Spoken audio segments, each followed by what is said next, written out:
Hello friends, વ્રત કે ઉપવાસમાં ખાઈ શકાય તેવો ખાંડવાળો સિંગપાક બનાવવા માટે સિંગદાણાને શેકી ફોતરા કાઢી મિક્સર જારમાં લઈ લઈએ અને આ રીતનો અધકચરો ભૂકો કરી લઈએ।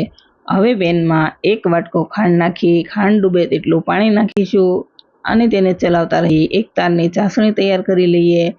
હવે તેમાં 1 વાટકો સિંગદાણાનો ભૂકો, અડધો વાટકો કોપરાનો ભૂકો, અડધી ચમચી એલચી પાવડર નાખી સારી રીતે મિક્સ કરી થોડી વાર થવા દઈએ। હવે 1 ચમચી ઘી નાખી તેને પણ મિક્સ કરીશું। હવે ઘી લગાવેલી થાળીમાં તેને લઈ લઈએ। તેના પર પિસ્તાની કતરણ, સૂકું કોપરું વેરી ગાર્નિશ કરીશું। હવે થોડી વાર ઠરે એટલે તેના પીસ પાડી લઈએ। તૈયાર થયેલો ખાંડવાળો સિંગપાક સર્વ કરી લઈએ। તો ફ્રેન્ડ્સ, રેડી છે વ્રત કે ઉપવાસમાં ખવાય તેવો ખાંડવાળો સિંગપાક।